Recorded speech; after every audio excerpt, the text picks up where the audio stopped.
Well, guys, we are back for another episode of the Liberal Asshole Show, episode 39. So, what are today's topics? Russo-Ukraine War update, bad responses to Russia, Michael Tracey's Russo-Ukraine War article, Republicans coping hard, combating climate change, Biden's Supreme Court pick, and Texas being transphobic. Yeah, I think we were originally going to do this back to like 2 weeks from each episode, but with the Russo-Ukraine War, I think we need to cover it every single week until it's resolved. So anyways, Since we last left off, it's been well over a week now since the invasion's going on. As I got the map here, let me post it from Wikipedia, as there it is. Well, made that much progress. Really? So, down south have made a fair bit. What? But that's about it. So, anyways, from the numbers according to Wikipedia, because as you all know, Russia and Ukraine's numbers are going to be completely different from each other, and of course, you should trust neither one of them.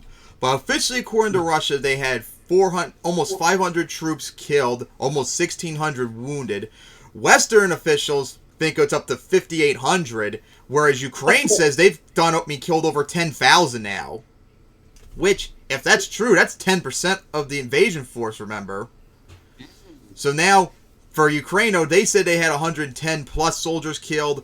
America says they had up to 1,500. Russia thinks they've killed over almost 3,000 wounded, another 4,000 almost. Over 2,000 civilians were killed according to Ukraine. UN says 331.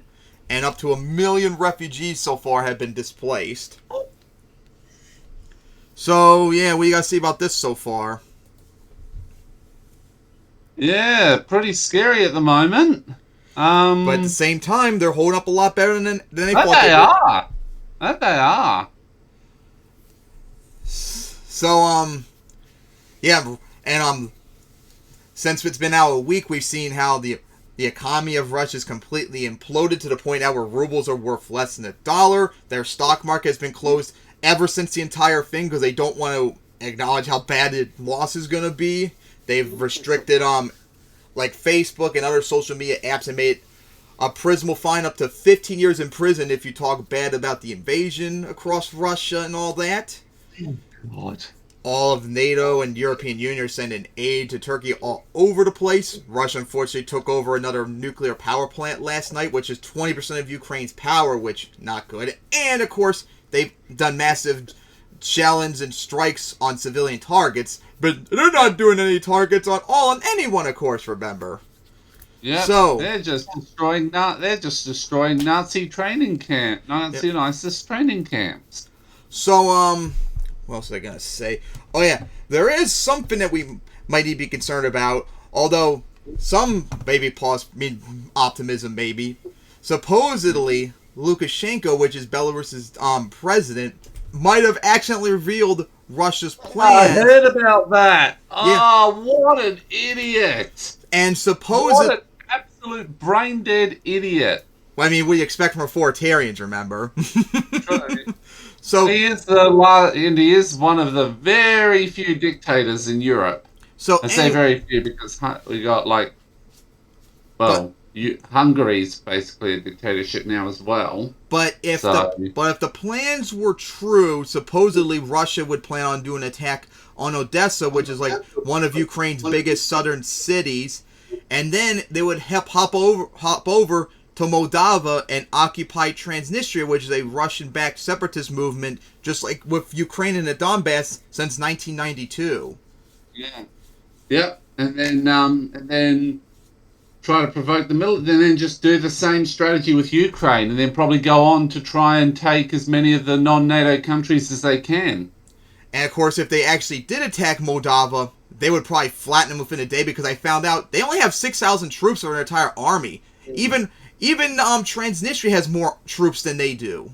So if they actually did attack Moldova, which is also not a part of NATO, so same thing would apply with Ukraine, they would probably flatten them within a day because they have no resistance. Now, I read an article about this supposed plan. There was this military expert in some institute in the UK. He actually thinks it's unlikely that Russia would do that for two reasons. One, they're being bogged down immensely by this Ukraine invasion. And two, he thinks it's way too convenient to say that Russia or Belarus are too stupid to just accidentally reveal the plans like that. He thinks it's more like a deception to try and fool the Western powers to try and help Moldova instead of Ukraine, if you get what I'm saying. No, I think, honestly, I'm going to say it right now that the Europe probably thinks Moldova, being the poorest country in Europe and having barely any military, that there's just no point. That Russia's just going to rampage into Moldova. But we should aid them just in case that they do try that, because the same thing for Ukraine applies to Moldova since they have Transnistria. Actually, to be honest, every day that we can that Moldova holds out, or Ukraine is especially, a day good. Or Ukraine especially. Oh yeah, Ukraine needs to stay for needs to hold out and stop Russia completely. And of course, everyone was like freaking out about Russia raising their nuclear response level. Like, oh god, Russia's gonna launch nuclear weapons and all that. No, calm down, everybody. This is This is like Russia's equivalent to DEF CON. It doesn't mean they're gonna launch nuclear weapons or anything. It just raises their response level. So just keep your calm on that. And also, China is still not aligned with them fully. Remember? No. And supposedly, from what I heard, remember when I don't know if we covered this last time, but when they did the United Nations Security Council combination of this and Russia vetoed it, China abstained. From what I heard, America might have like pressured China into doing that. Oh. And of course, there's some banks in China that are refusing to do like business transactions with Russia too, which is completely independent from them. China's not doing it on their own. So that's another thing we need to do, since Russia's got to rely on China now because of all the economic sanctions. We need to pressure the shit out of China to break away from that more, to kill Russia even more so they'll give up on this Ukraine invasion. Yep. I know, now, you know what China's probably going to do? What? They're probably going to make Russia trade on their terms, so they can enrich themselves at the expense of Russia. China would have all the cards to do that too. They would really do that as well. And I mean, they could do that. And of course, prices have gone up across for everything. Like I even saw a thing on CNN in my dad's room earlier that price of gas has gone up going up to highest level since 2005. And I remember those prices back then. Jeez, that was insane. Wow. And of course, prices for like food and stuff's going to go up, because just so you all know, Russia and Ukraine are bread baskets. They represent like 20% of the world's wheat. And Ukraine's not going to be able to deliver that out because of the war, and Russia's too like isolated, so expect food prices to go up too, all because of this. Yep.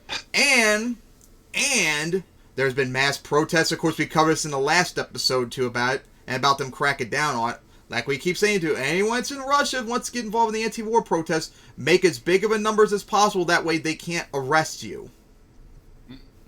So, unfortunately, I still think in the end Ukraine's going to lose. So what do you still think after a week's been by since the last episode? I'd say for a while they will. But the guerrilla campaign will continue, and that'll eventually drive Russia out. Drive Russia to leave. Or if their economy just dies, maybe that will get rid of them too. Mm-hmm. We can only hope so. Oh, and the response too from the West has been massive. I don't think this happened last time, but NATO did their defensive force thing for the first time ever, which was made 20 years ago. So now there's 40,000 more troops in NATO. Germany went nuts with the point. Not only did they raise their defense spending to 2%, they're going to make it up to $110 billion, which would be the third highest military budget in the world. Well, yeah, I heard about that. Only the fourth ever country ever to get over $100 billion, which is absolutely insane. I'm sure the rest of Europe and NATO is going to probably do a whole bunch of that too. Oh boy. Yeah. And of course it shows the funny thing too, because of this war, Sweden and Finland, who are neutral, are now likely to want to join NATO now. So, like, once again, as we said in the last episode, actually a couple episodes, literally, if this war was just about, like, trying to stop NATO expansion, Russia literally did the exact opposite of everything. Now, every neutral country in Europe now wants to pretty much align with NATO because of it. Yep. So it's, like, really funny how that ends up being the case, which shows that it wasn't just NATO, Harry, as you keep insisting. Mm-hmm. There's more to it. So... Because he's one of the ones that's, like, blame NATO for everything. Russia and China can do no wrong. Yep. And, so the only thing we can say is just keep holding out Ukraine. The longer you last, the more painful it is for Russia, the less likely you'll get taken over, and more likely you'll save the rest of Europe, hopefully. So that's all we can hope for. So that's the update. I think we're going to do... there's peace talks, too, I forgot to mention, too. There haven't been... nice. There was 2, I remember. I think there's supposed to be another one, I think, on Sunday or Monday. But the only thing... I don't think it'll go anywhere. Yeah, it might be just a ruse for, like, Russia to be like, we tried to discuss with them, but they won't accept our demands, therefore they're the unreasonable ones. But one thing that they supposedly agree on is not shelling, like, corridors for, like, people to, like, get out safely and stuff like that, but I doubt they'll follow through with that, since we've seen how much they've attacked civilian places throughout the country and all that, but we can only hope and still hope for some diplomatic solution, because we need to get out of this shit to avoid a possibility of World War III, nuclear war, and all that. Alright, so I think we've covered enough about the current war right now, so I think it's now time to get into the stupid responses of the war, because, oh boy, we've seen some really dumb things throughout the last week or so because of this. The first thing that's really annoying me is that the extreme racism against Russians now, if you noticed that. Yeah. To the point, it reminds me a lot of, like, East Asian attitudes towards COVID with China and all that. And, of course, reminds me also how Muslims and Middle Eastern people had to deal with 9/11, all that. Guys, not every single person who's Russian or Eastern European has anything to do with this. That's just racism to assume that. It's just disgusting. And then, of course, a whole bunch of places are shutting down, like, Russian media, like RT and all that. Regardless of how you feel about them, you can't ban them, for crying out loud. That is just wrong. It's a censorship, which is what Russia's doing right now. You can't become them, guys. Stop doing that. Yes. Then, of course, then you have the idiots. Kyle's done a whole bunch of videos on it, but I haven't covered them all yet. Where, like, Sean Handy recently said something stupid that, America or NATO should attack Russian planes or troops in the area and make it look like it's not them, so they won't know, so therefore they can't respond. You fucking idiot! Of course they're gonna know. It's not like Russia would be like, you know what? Let the entire motherfucker burn. I don't know who just blew us up, so the entire planet is getting nuked. Like, they're going to know it's us. They're not that stupid. My dad said something similar, but instead of planes just put missiles in Russia, have them attack Russian troops and make it look like it was an accident on their part. They're gonna know that's some plan. They're not that stupid, for crying out loud. And then, of course, there's this no-fly zone crap, which would lead to World War III if it happened, so don't do that. Thankfully, Boris Johnson, Biden acknowledged that. Even, I just saw it earlier today, some political official in Lithuania said people that bring up, like, no-fly zones are irresponsible, which was so funny and true as well. Yeah. So, anything else you've seen that's really stupid about this crap? Oh, Borscha's Borscha's major bad guy, but on freaking... What did he say this time? Oh, no, this one was good. He's actually covering, he was actually covering a lot of the tanky types who are defending Russia. Let me get this up. But not on his main thing. It's on Coconut Island, if I remember correctly. Because I know one video he said, don't blame Russians for this when the war began, which is good, which is what you should be doing. You shouldn't blame individual Russians for this crap. Just like you Eddie Liger Smith, Caleb Malpin, Hassan Piker, Tulsi Gabbard. Caleb, Harry's been thinking he's awesome for, like, the last few days I've talked to him. Harry might as well go on Russia Today at this point. But wait, Russia Today in America is taken down now, remember? Oh, right, yeah, you can't. Oh. That's fine. So, yeah. So, guys, stop saying stupid stuff. It's not gonna end this war. It's just gonna make it worse. And stop being racist against Russians. I have nothing to do with it. It's just disgusting wrong. Alright, Yeah, so I went through that definitely. really quickly. Now, maybe now we'll get into this article from Michael Tracey. As I load it up from his Substack. If it just loads, since Chrome's being lazy and slow. This, there's been a little bit of, like, updates to this since I last read it, but some of it should still be a concern about, like, armament. Will you load up already? Chrome, you better stop being a cunt. Am I got to start, like, loading this shit up before we begin filming and have it up when we start? Like, come on! It's still taking forever. But it was an article is titled "Escalation Alert: Is NATO fighting in Ukraine's war right now?" If it would just load up. Maybe you could try loading it up? Send me the link and I'll see if I can do it. EP stuff to read or watch. There we go. I guess you're going to have to read because it still won't load for me. Okay, here we go. Escalation alert. Is NATO fighting in Ukraine right now? Even some of the most virulent foreign policy hawks you'll ever meet have acknowledged that we are in the throes of the world's most dangerous moment since the Cuban Missile Crisis. The risk of wider escalation is extreme. It would only take one miscommunication or misjudgment to prompt a nuclear catastrophe, particularly with thousands of US troops maneuvering in the vicinity of an active war zone with all the chaos and uncertainty that entails.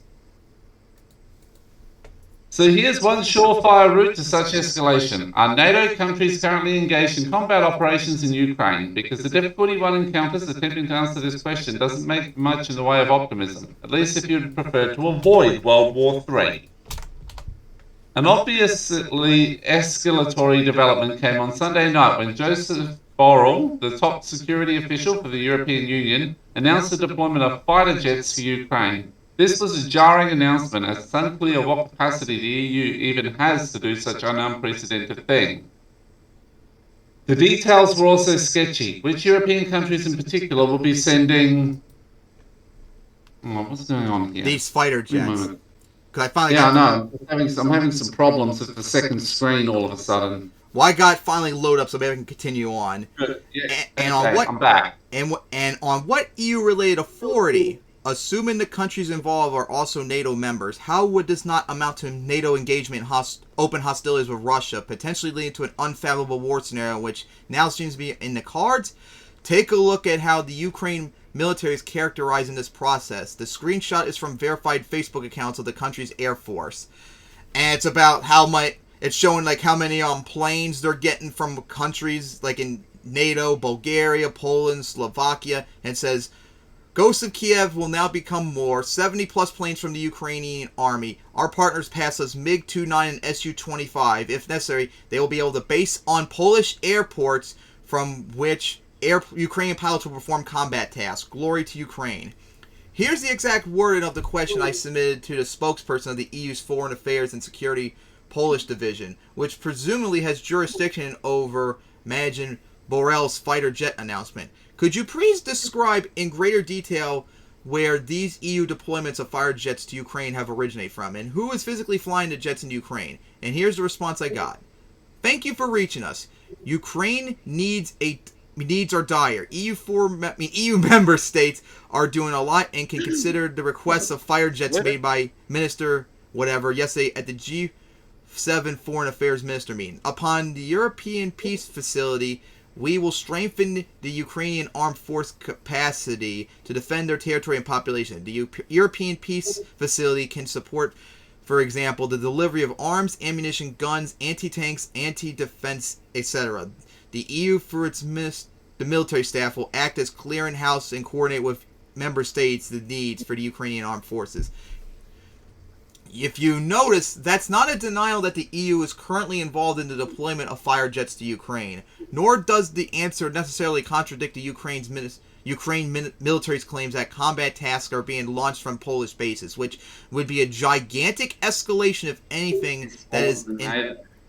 It's an intentional cryptic statement that doesn't address why I ask at all. I can't pronounce it. Asked Poland's Ministry of Defense to confirm whether or not the Ukrainian military is saying was true. Are Polish bases really being used to launch combat tasks into the active war zone over the border? They provide no direct answer either, other than to refer me to a verbal statement made by the Polish president. Duba, who's the Polish president, held a meeting with top... Overshot it. Come on, Finn, go up, back up. With top U.S. NATO military officials, and at a media appearance with NATO's Secretary General Jens Stoltenberg, was asked directly about the proposed fighter jet plan. You have to look at Duba's words closely, and I wish I could understand what he said in the original Polish, but here's the official English translation. We are not sending any jets to Ukraine. That would open military interference with the Ukrainian conflict. We are not joining that conflict. NATO is not part of that conflict. We are not going to send any jets to the Ukrainian airspace. Notice, however, that's not necessarily a denial of what the Ukrainian military says was happening. Duba claims that Poland would not send any jets to Ukrainian airspace, but are they allowing their bases to be used as a launch points for Ukrainian fire jet missions? It's disturbingly unclear. Instead, Duba's words seem consistent with statements from other NATO leaders that they do not intend to oppose a no-fly zone, but there's obviously potential avenues for escalations other than a full-fledged no-fly zone, which would essentially be an overt declaration of war on Russia, because if Polish bases are being used to launch air attacks on Russian targets, it would mean a NATO country is directly facilitating warfare against Russia, whether or not any official no-fly zone has been declared. And if Russia carries out a counterattack, NATO is treaty-bound to defend Poland. And in the State of the Union speech tonight, Biden just reiterated his longtime assurance that the full force of the U.S. military will be deployed in the event of any attack on a NATO member state. So what's the deal? The leader of Slovakia and Bulgaria, both NATO countries, have also denied their involvement in sending fighter jets to Ukraine. But again, they do it in a language that leaves open the possibility of something deeply escalatory is going on. Two possible explanations. The Ukrainian military is outright lying when it says combat tasks are being launched from Polish bases, and there's nothing like that happening at all. This would not necessarily be surprising as Ukraine is in a state of war. And that's true, guys. When countries are at war, they always lie. That's why I said before, don't believe... The first victim of war is the truth. That's why I said earlier when we talked about Russia and Ukraine's losses, don't believe either one of them. Ukraine is going to heavily inflate the deaths that they cause, and Russia is going to massively underscore how many deaths they lost, and vice versa too. So don't believe like the death figures until after the war. So this could be possible too that they're lying, as its government agencies are engaged in an all-out propaganda campaign to advance their wartime interests. The EU was also lying or just blustering when they made their initial fighter jets announcements, or the Ukraine military was not lying, nor was EU, and the leaders of Poland, Bulgaria, and Slovakia are being forced to obfuscate their involvement in what would be an extreme escalation.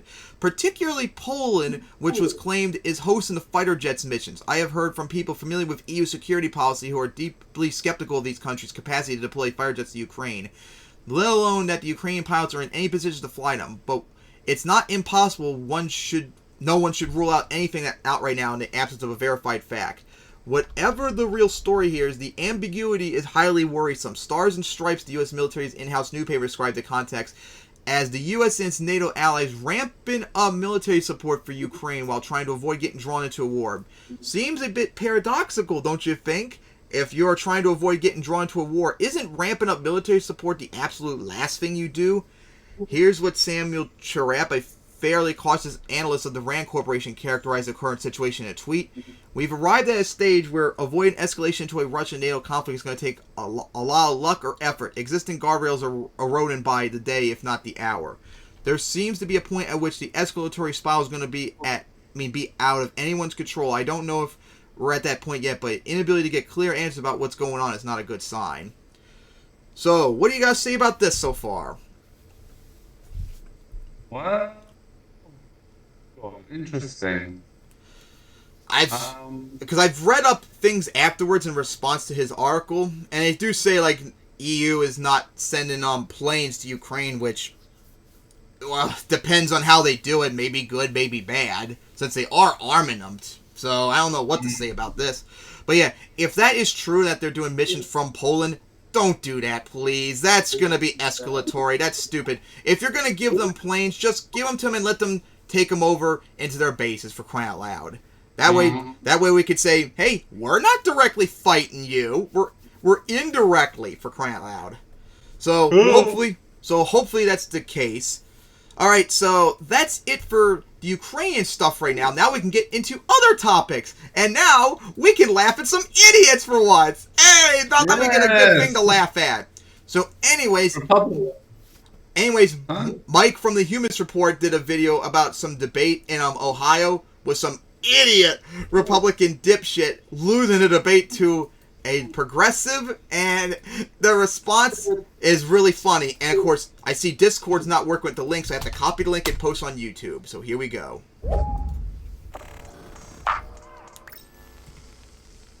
I told that story earlier about being at Town Hall, the bar and restaurant down the street, where I told folks that I'm going to debate Morgan Harper. She's like AOC, almost only smarter. After hearing that answer, I actually think she's like AOC, only dumber. Because the reality is... That was Ohio Senate candidate Josh Mandel, a Republican simpleton who resorted to insulting his debate opponent Morgan Harper after he realized that he was intellectually outmatched. By a lot. Oh, and here he is, proudly accepting the endorsement of Michael Flynn, who once advocated for a Myanmar-style coup here in the United States. Keep this in mind because he's going to purport that his opponent Morgan Harper is an extremist, but I don't think it gets much more extreme than associating with someone who calls for authoritarianism. But it's when it's our side, it's good, remember? This individual is not just a virtue-signaling douchebag and a Trump bootlicking sycophant. He's also a whiny baby, because after that debate, after he humiliated himself by acting like a fool, he went on Fox News to whine about how the crowd didn't like him, not because he was being a prick, but because they were racist because he's white. I'm not joking about this. Take a look. I was debating race baiting much?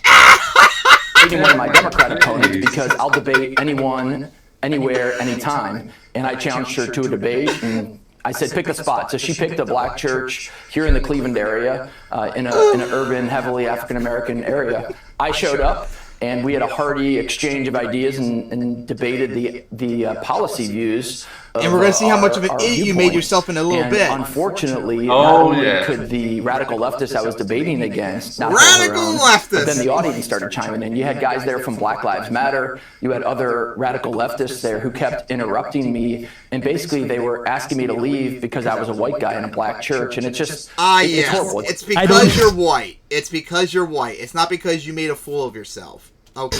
I'm racist as usual. I don't even know how to respond to that. Some people just have no self-awareness. It couldn't possibly be that the crowd didn't like the fact that he was being a condescending prick to his opponent and had no respect for Morgan Harper. No, it's because they're racist because he's white.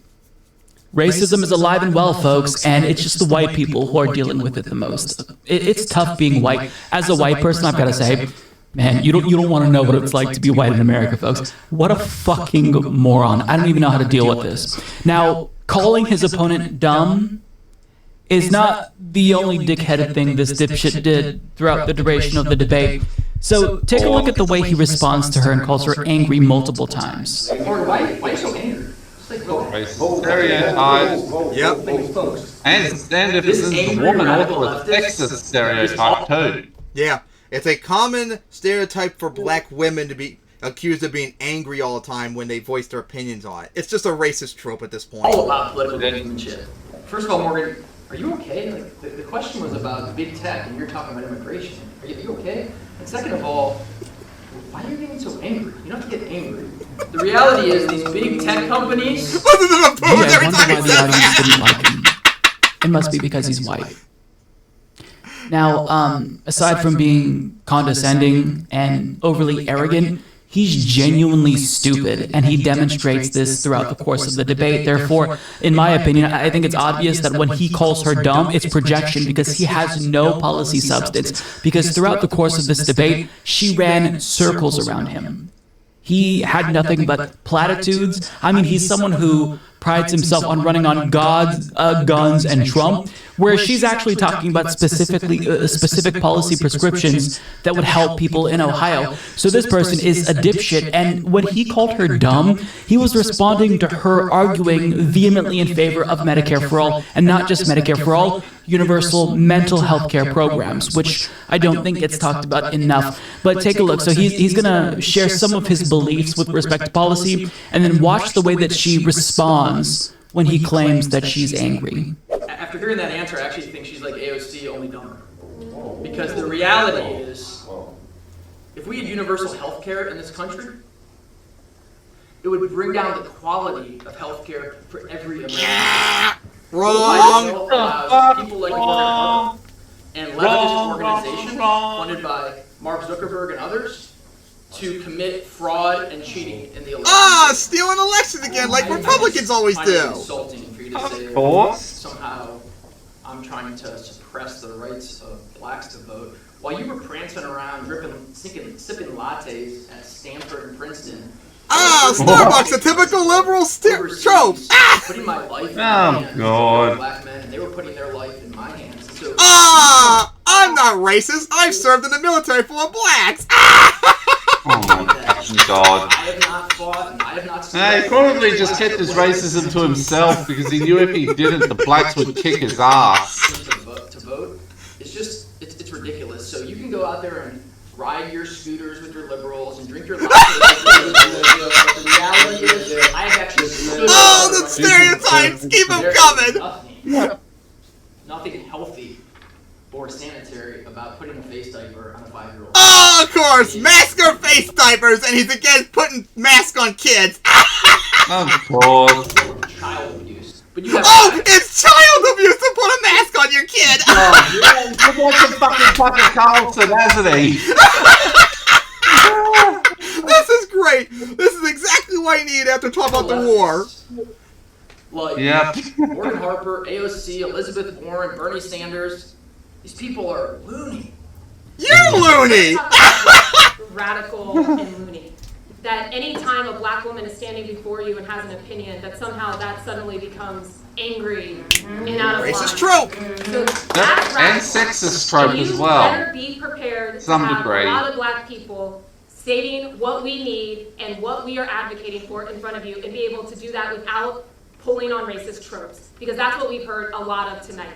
And so what the question was about was creating economic opportunity for the black community, and it should be a priority for anyone who's thinking of being in the U.S. Senate. And here's what my plan is. We are going to be creating jobs, as I've said, in the clean energy sector, including in neighborhoods like this one, building out public transit infrastructure, making sure that these are jobs that are union protected. We are going to get rid of student debt, which is one of the biggest burdens facing our generation. We are going to make sure that we are keeping jobs up with the cost of living, and we are going to ensure that we have access to universal health care, including mental health care, addiction recovery services. This is what we need. This is what we What's deserve. this? Based policy after base policy? Who was bought out to interest, like my opponent here today and my opponent in the Democratic Party. Awesome! We learned from last debate, familiarity with the U.S. Constitution, doesn't even understand that we have separation of church and state. 2, talking about pro-life. What about the lives of thousands of Ohioans that have been lost to the coronavirus, to violence, as I mentioned. But it's a bioweapon from China, remember? Right now. Yep. People like him and Anthony and my Fauci opponent and the China Democratic collaborated Party bioweapon, special according interests. to That is who they a lot are of people holding to. now. They are not for us. I am running for the United States Senate to bring true community-first leadership to Ohio. How I got here has a lot to do with my family's experience of going from rock bottom all the way to being able to stabilize. A lot of accusations about the fact that I'm elitist. I am proud that my mother worked so hard to be able to put me in an opportunity to get scholarships, to go to great schools, and that is what made me laser focused on bringing that same opportunity to every Ohioan. Keep We can coping do this, concerns. You Ohio. can't beat It is this. our turn. We have to put an end to a generation of career politicians who are about themselves and distraction, and get one of us to Washington, D.C. Hell yeah, Let's get rid of do the it. corporate Dems, too. MorganHarper.org. Morgan, it is Yes. our turn, and we are ready to go. Thank you. Awesome. And fucking Harry and the others say we shouldn't try taking over the Democratic Party. Fuck off. We're gonna do both. How about Part of that? what we should be doing.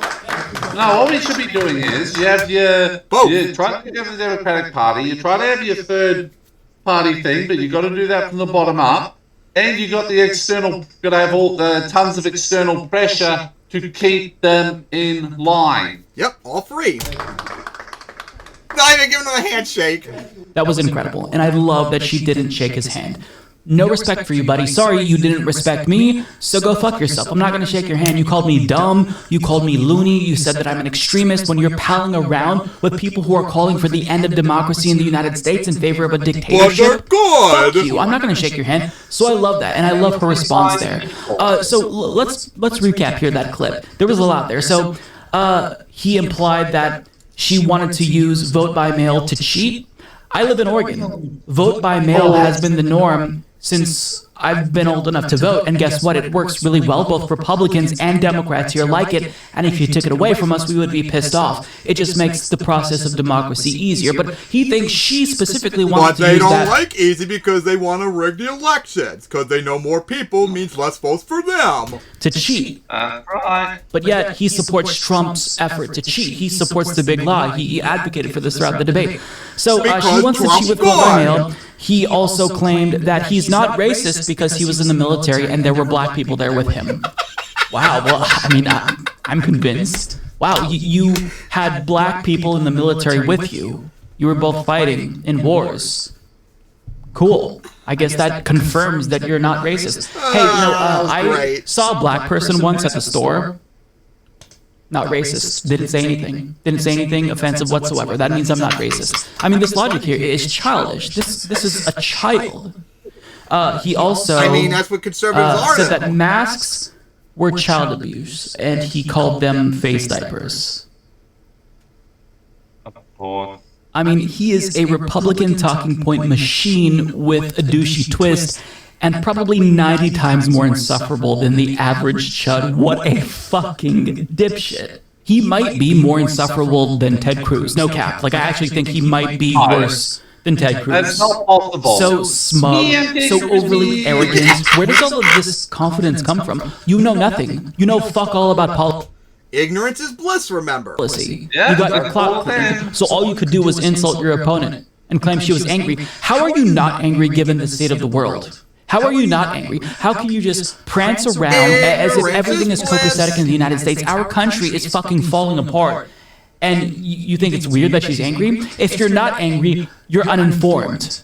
Well, that's what conservatives are. Listen, if this doesn't convince you to support Morgan Harper, nothing will. So she's still competing in a Democratic Party primary, and she's running against Tim Ryan. Tim Ryan is a corporate Democrat who oftentimes likes to LARP as a populist, but he's just a corporate Democrat and an opportunist. He co-sponsored Medicare for All, but when he ran for president, he was vehemently against it. He's a liar. And so one thing that's special about Morgan Harper is that she actually has policy prescriptions for issues, and more importantly, she's not corrupt. So I think that part of the reason why Josh was so upset was because she exposed his entire gimmick. He's a talking point machine, but he's no different than all these other corporate puppets in D.C. She's not taking corporate money. And the same can't be said for Tim Ryan, her Democratic Party opponent. So to go up against Josh Mandel, assuming he wins the Republican primary, she'd need to first defeat Tim Ryan. So this is someone who actually needs to be elected to Congress because she actually cares about the issues that affect us. She actually supports policies like Medicare for All, student debt cancellation, and she's not taking corporate money. She's not a sellout.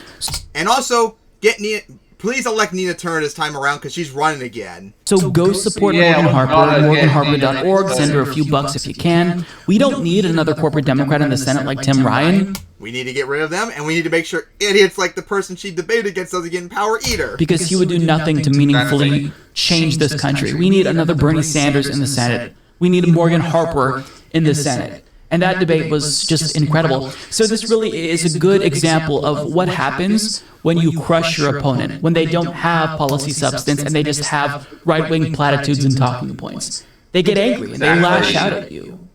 They call you dumb.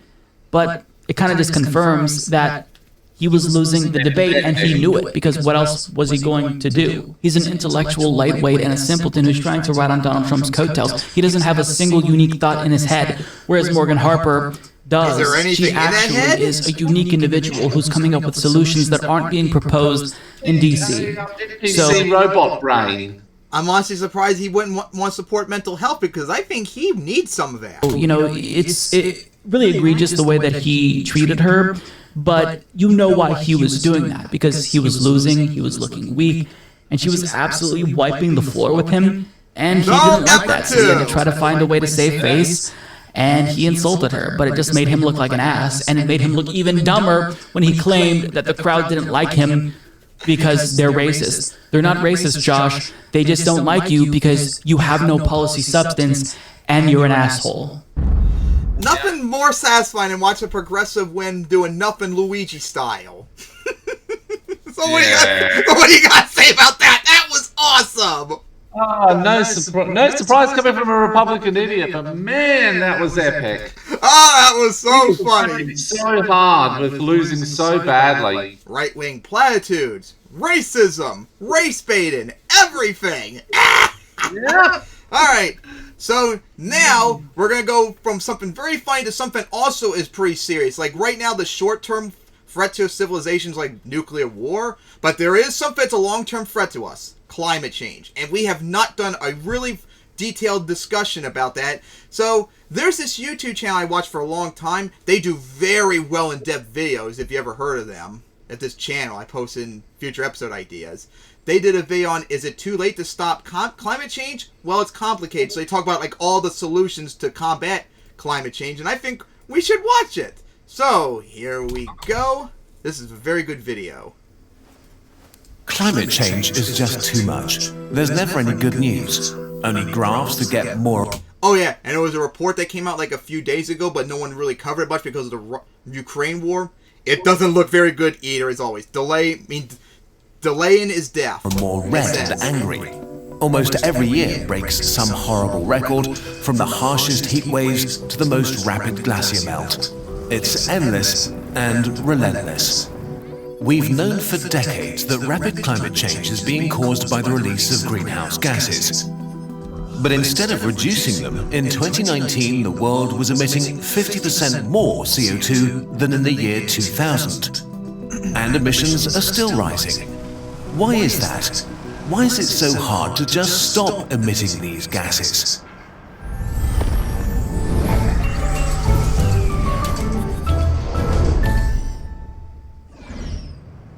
Our collective CO2 emissions can be expressed as a product of four factors and their relationship with each other.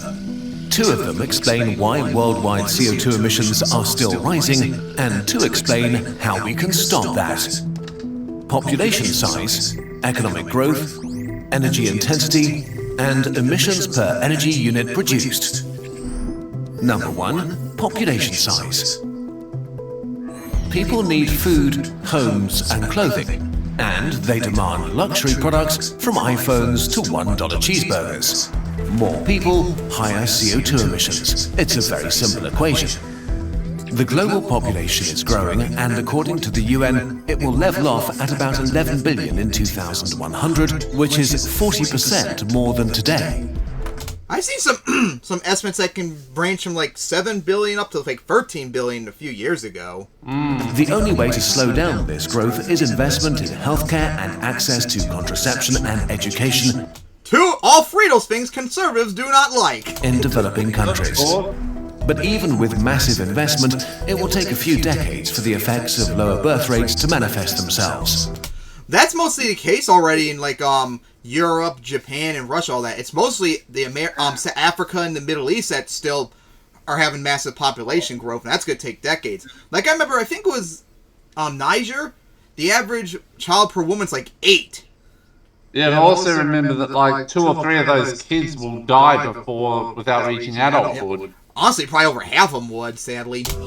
So the global population will keep growing for the foreseeable future, and as a consequence, global CO2 emissions will rise over the next few decades. Number 2, growth or getting richer. But it's not just about our numbers. The richer and more developed we are, the more emissions our lifestyle produces. A programmer in the US has a higher CO2 footprint than 50 farmers in Uganda. Yeah, like Africa is the second most populated country continent in the world, yet they produce like the least CO2 of everyone because they're so underdeveloped. Which is why a big concern is because when it was just like America and Europe that was producing most CO2, it was the temperatures were going up, but kind of slow and somewhat manageable. But then once China came up, that's when it became uncontrollable. And then you still got India coming up, which is going to be the most populated country in the world in a few years. And then you got Africa, which is on track to have like 4 or 5 billion people by the end of the century. We got to make sure that these places, if they develop around our economic level, they has to be green. That's like a big concern. The world's wealth is growing almost everywhere. And although it's far from evenly distributed, economic growth has led to the highest standards of living and the largest reduction in extreme poverty in human history. Growth has become the dominant mantra of the world's economies, no matter what kind of political system they have. It's unlikely that rich countries will give up the concept of growth anytime soon. But even if they were to, developing countries want to become rich too. For billions of people, the end of growth would probably mean staying poor, and so developing countries are not willing to stop growing their economies. That's where capitalism fails, and that's why we need to have government regulation, so if they do grow, it's done in a smart, responsible way. All in all, we can be sure that growth as a guiding economic ideology is not going to go away anytime soon. More countries and their citizens around the world will grow and become richer, while the rich economies will continue to grow their wealth. There are some signs that growth can be decoupled from CO2 emissions, but we're not close to that yet. As a consequence of this growth, CO2 emissions will rise. From what I remember last reading, that kind of is already the case in Europe. I think since 2008, emissions from Europe percentage-wise have gone down since 2008. They went down to America, but then they recovered after the Great Recession. But Europe is consistently going down, so Europe is growing, yet they're starting lowering the CO2 emissions. So there is a way we could do it. Okay, so far we've learned that because of population growth and economic growth, humanity's CO2 emissions will increase, which is the opposite of what should be happening. We need to slow, peak, and then reduce annual emissions. The next two factors describe how we can actually do this. Number 3, energy intensity. Energy intensity describes how efficiently we use energy. A street food vendor in rural Brazil might burn coal to cook, while a street food vendor in France might use an induction stove powered by nuclear energy. The latter is way more efficient. The more efficient something is, the less energy we need to do something, be it powering a metropolitan area or grilling a kebab. So making our technology more efficient and coming up with more efficient ways to organize our societies is one of the most important ways to reduce the modern world's CO2 dependency. This can mean everything from reducing power consumption with AI, the electrification of the transportation and industrial sectors, or sustainable concrete production. Australia. Because they did, I thought it was in this video, but there was another video they did where they talk about like what percentage of like the world is causing the most climate change, like transportation, food, and all that. I need to find a video so we can watch that too. That would be very interesting. The opportunities for improvement are almost limitless, and human ingenuity can run wild. But we know that increasing efficiency alone will not be enough, mostly for 3 reasons. 1. Direct rebound effects. This means that once something becomes more efficient, it's used more, and so overall the increased efficiency does not lead to a reduction as impressive as you would first think. Or worse, sometimes more efficiency makes humans not use less of a resource, but more of it. When planes became more fuel efficient, ticket prices decreased, and more people started to travel by plane. Well, that won't work. Well, that would be more of a topic for the next video, but that's one way we could fix that is make planes green instead. So making things more efficient does not automatically mean less energy use in total. It might have the opposite effect. 2. Indirect rebound effects.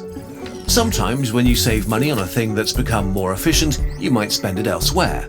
For example, if you buy a more fuel-efficient car, you save money on fuel and end up with extra funds in your bank account that you might spend on a vacation and take a flight with. So, in the end, you might actually emit more CO2 despite getting a more efficient car. Well, like I said, just simply make the cars green or planes green and that would solve that problem. 3. And lastly, the more you optimize for efficiency, the harder and more expensive it becomes to get more efficient. So over time, the return on investment slows down. And with many technologies, we are already pretty efficient. But regardless of how efficient we make our economies, as long as we need at least some energy, we will have emissions. Efficiency alone won't create a zero-carbon world. This brings us to our last factor. Number 4, CO2 emissions per energy unit used, or our global carbon footprint. Humanity's global carbon footprint is the CO2 released per energy unit generated. For example, coal plants release much more CO2 than solar power per unit of energy. According to this graph that you can't see the video, solar panels produce 45 CO2 per kilowatt, whereas coal produces 820 for the same amount. This relationship is crystal clear. The more fossil fuels we burn, the higher our CO2 output. Fossil fuels are the greatest lever humanity has right now. Of course, it's impossible to shut down coal and oil overnight without throwing society into chaos. But the reality is that we're not doing nearly enough to keep fossil fuels in the ground and use lower carbon alternatives. We need to do 2 things to speed the transition away from fossil fuels. First, we need to use the real leverage we have today with today's technology. There are a lot of things we can do extremely quickly. We can leave nuclear power plants online longer. We can cut subsidies to the fossil fuel industry and funnel them into renewables. Which we're already doing, We can mostly. price carbon emissions harshly and increase the price each year to create strong incentives for the world's industries to transition. We can enforce strict standards for energy efficiency and for any type of new construction. Which We has been can phase happening. out fossil fuel vehicles. been Next, we happening also too. need to invent new and better technology.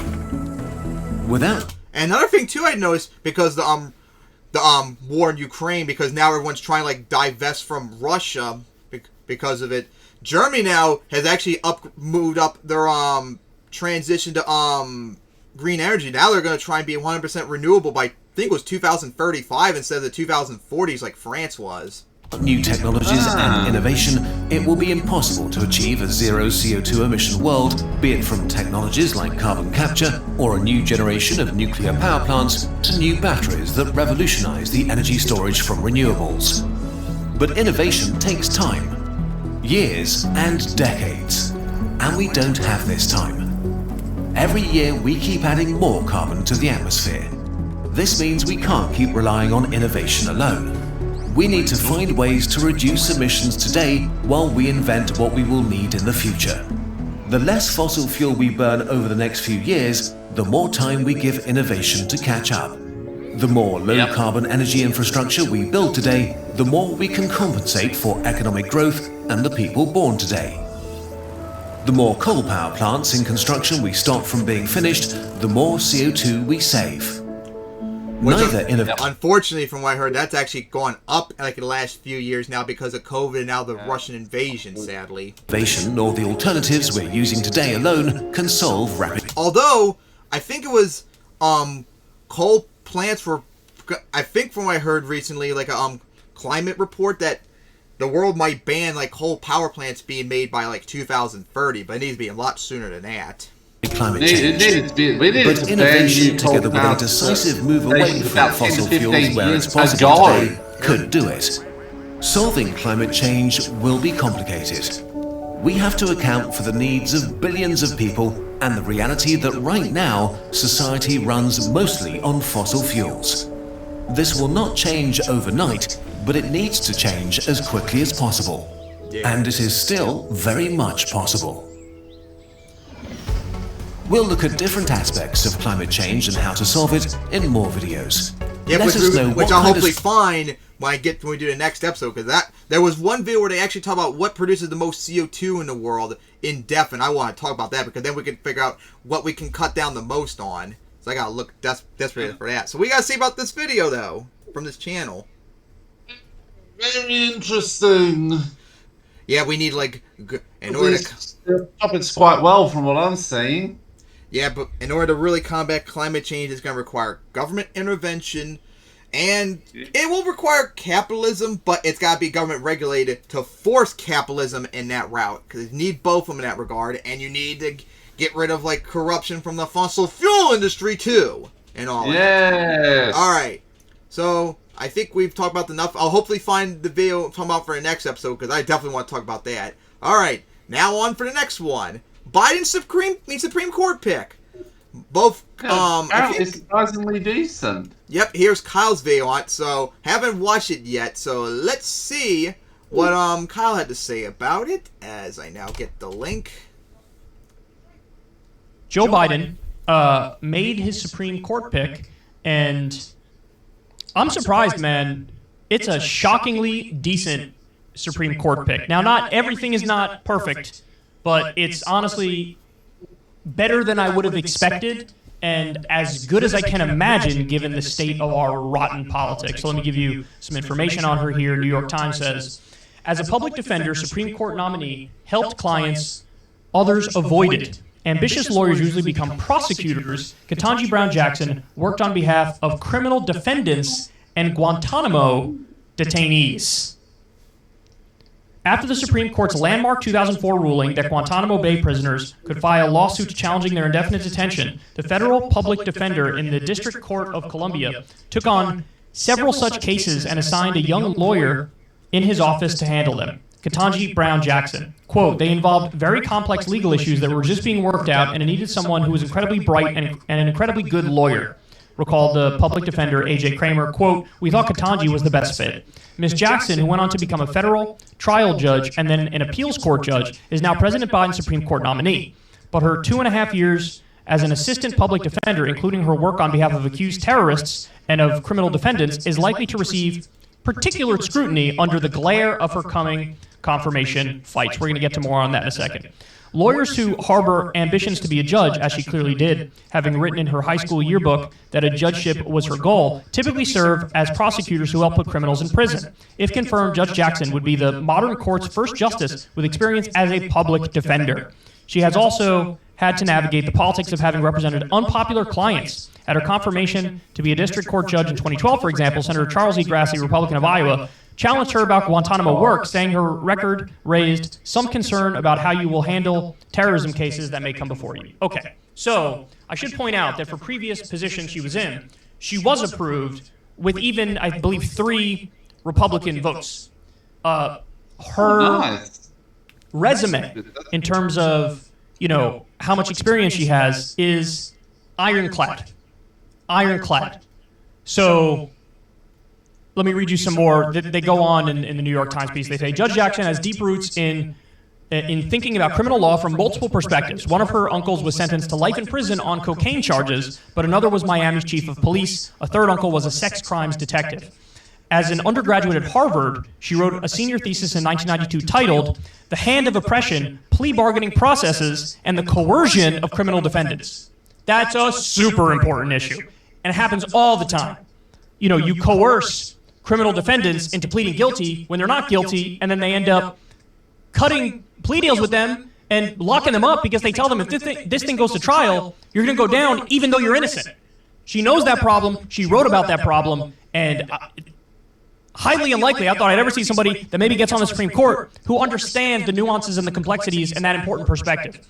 After graduating from Harvard Law School, clerking for several judges, including Justice Stephen Breyer, the man she would succeed, she also won an appeals court ruling overturning the conviction of a former lawyer who had been convicted of tax evasion related to taking a Mercedes-Benz 500 SL the mother of a drug-dealing client had given him as a retainer. The case turned on a complex dispute over the production of papers that the court ruled violated his Fifth Amendment right against self-incrimination.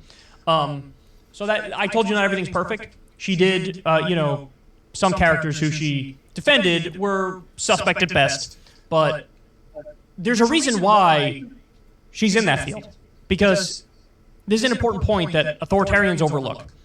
Due process matters massively, and you can't just give the state leeway, whatever they say goes. You don't need any process in place, because what's the old saying?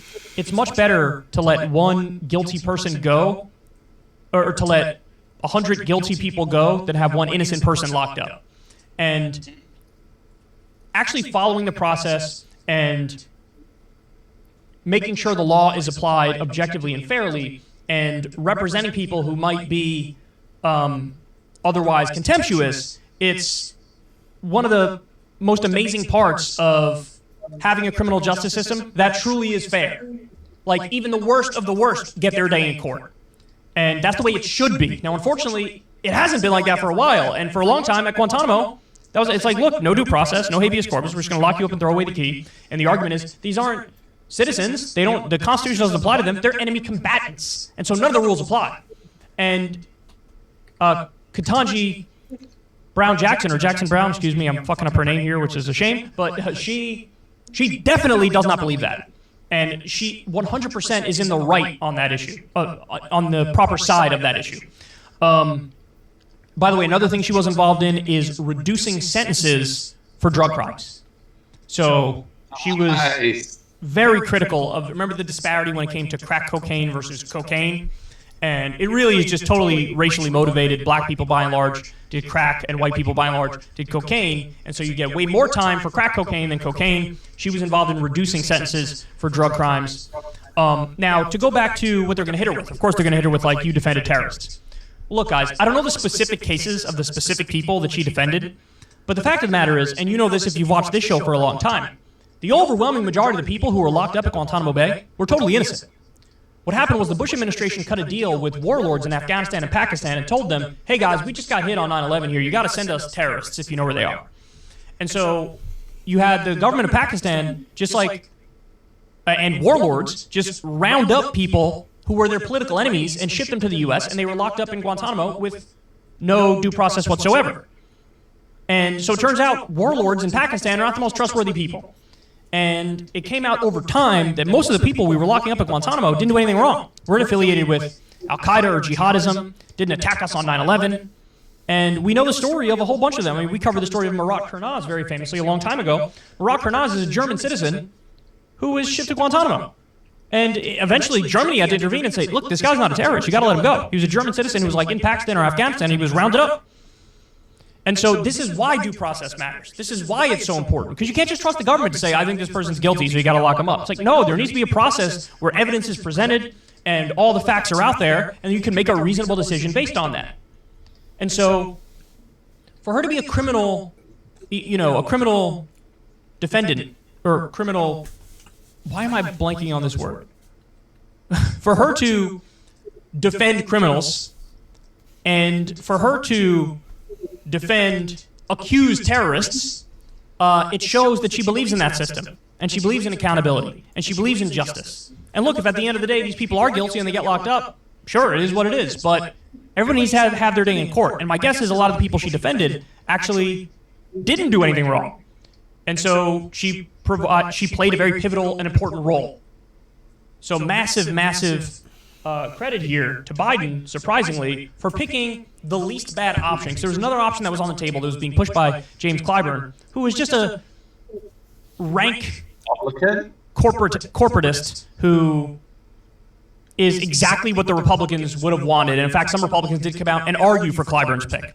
But Biden did not go in that direction. I don't know why, since so people are going to make a big stink about, well, look, it's historic, it's the first black woman on the court, which is great. But the more important point is her record. The more important point is her judicial philosophy. And it seems to me that she's going to adjudicate in a way that is much more in alignment with my philosophy and my values than, any of the other potential options would have done. Ever since Adpocalypse, when and also there's another thing another thing that's a little bit concerning, plus the fact that who knows if she's going to even get appointed, remember, because Republicans are going to oppose it, and I'm sure Manchin Cinema are going to probably also oppose it at all costs somehow. They will, because they're evil, because they're Republicans with a D next to their name, and they're evil. But anyways, I found out she's 50 years old, so she's up there in age, unfortunately, too. Like, she's little. Like, she's older than, she's even older than, Amy Coney Barrett, for crying out loud. It sucks you couldn't go for someone younger, that we won't have to worry about that, but hey, nothing we can do about that, and hopefully Biden succeeds in getting her in place. So, Manchin Cinema, don't fuck this up while we have our only opportunity, probably. Hinklebots, if this fails, will blame AOC, of course, because they always do. Yep. So, anyways... somehow, the squad in the House of Representatives can influence 2 Republicans with D's next to their name in the Senate. Alright, so now on to the most disappointing topic up there with, like, the war. Texas is trying to take away kids from parents because they're transphobic. Now, before I get to this, I think Mike covered it, too, that there might have been a court in Texas that might have blocked this from happening, which would be very based if happened. But I have no idea about that yet. I haven't heard of it since. And both Kyle and Mike did a video on this, but I think Mike's was more in-depth, so we're now going to watch that because this is just disgusting.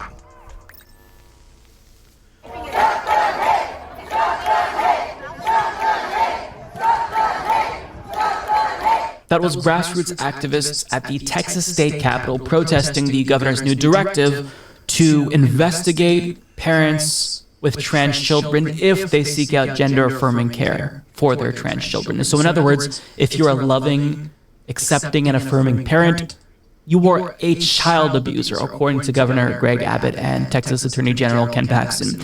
And I talked about this last week on the program, but the investigations have already begun. As J. David Goodman of the New York Times reports, Texas officials have begun investigating parents of transgender adolescents for possible child abuse, according to a lawsuit filed on Tuesday, after Governor Greg Abbott directed them last week to handle certain medical treatments as possible crimes. Among the first to be investigated was an employee of the State Protective Services Agency who has a 16-year-old transgender child. On Tuesday, the American Civil Liberties Union of Texas and Lambda Legal went to state court in Austin to try to stop the inquiry. The employee, who was not named in the court filing, works on the review of reports of abuse and neglect. She was placed on administrative leave last week, according to the filing, and on Friday was visited by an investigator from the agency, which is also seeking medical records related to her child. The family of the child, identified in court documents only as Mary Doe, has refused to voluntarily turn over records.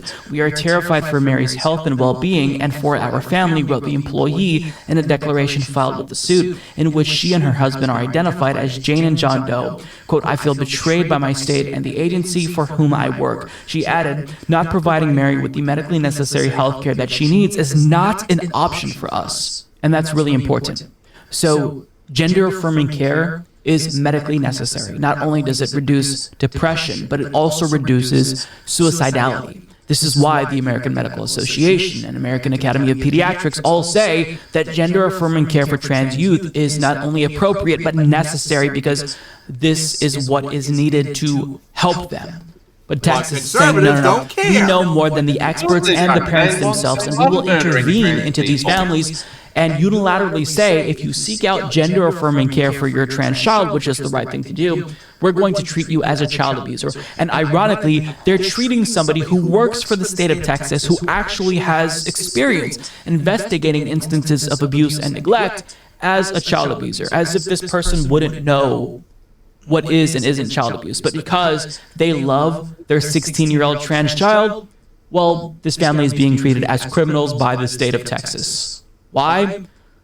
For political purposes, it doesn't really matter what their reason is. It's bigoted, and this is, I don't even know how to describe it, but here's how one person did. This is what Charles says about this on Twitter. He describes this as a witch hunt. The Salem witch trials Inquisition-style attack on trans youth and gender-affirming care and their parents is one of the most shameful examples of far-right politicians exploiting human lives for partisan political purposes. No wonder they want to block people from voting. And that's exactly it. I made this point on my show last week when we talked about this, but we just heard for months the far-right screech about mask mandates in schools and vaccine mandates, saying that the state shouldn't be allowed to tell parents how to parent. But here they are, treating loving parents as child abusers because they have a political agenda, because they want to eradicate trans children out of existence by force of the state. It's truly morally reprehensible. And what makes matters worse is the widespread ambivalence that I'm seeing. I think that a lot of people expect transphobia from these far-right legislatures or legislatures controlled by far-right politicians and governors, but this is so removed from anything that we've seen thus far. This is literally the state of Texas seeking out parents who love their children, who seek out medically necessary gender-affirming care, and trying to get their children taken away from them. I mean, understand, if you claim that a parent is subjecting their child to child abuse, if gender-affirming care is child abuse, the implication is we take that child away from you. We remove that child from said abusive situation. So it's truly egregious, and this is a human rights violation. And every single business who claims to care about LGBTQ rights, they better be boycotting Texas. I mean, this is every amount of pressure that we can apply has to be applied, because it's come to a point where people in Texas who have trans children, they're not safe. They have to leave. I mean, what else do? You can either choose to not seek out gender-affirming care for your kid and let them be depressed and miserable and possibly kill themselves, or you do what the experts say you should do, and you get treated as a child abuser. You get placed on administrative leave, in this case here. I'm choosing my kid if I'm a parent here. I'm telling the state of Texas, fuck you. What's sad is that people don't have the resources to leave in a lot of instances. So they kind of just have to put up with it and do what's best for their kid, and hope for the best, hope that the state doesn't investigate them. But they're already doing that. They're seeking out parents who love their children. It's ridiculous. It's just, I don't even know. I'm speechless at this story. I'm taken aback because the details are so gruesome. This is happening in the United States in 2022. And people don't really seem interested in this story. I get that there's a lot going on in the world, but this is something that requires the utmost care and concern, and everyone should be making noise about this if you care. That's the problem with like the war in Ukraine right now, because that just sucks up all the news that no one talks about this stuff. This is just important too. About children. So, the real child abuse is what Texas is doing to these kids. If they remove children from these households, then the damage will be irreparable to these kids. So, I don't know what to say. It's just, this is nauseating to see, but this is where we're at in the United States of America. And I actually found the tweet that I found that Mike tweeted out 2 days ago. Breaking: Judge has blocked Texas officials from enforcing their illegal policies against our clients. Oh, good. Full hearing on the TI next Friday. We will fight to protect all trans youth across Texas. Awesome and good. Just what we need. As this is nothing but disgusting transphobia. And showing the hypocrisy of conservatives again. Oh, we don't like the state telling the kids to wear masks at school, so we're gonna say you're child abusing if you want to help your trans kids that are transitioning. Disgusting pieces of shit. What do you got to say about this? Yeah, it's no surprise. Texas is going after everyone that's not a straight, cis, white, conservative, Christian male. Because Texas is going after you if you don't fall into those categories. Yep. That's how it always is with conservatives in this stupid country. Alright, so we finally talked about all the topics. See you guys hopefully next week.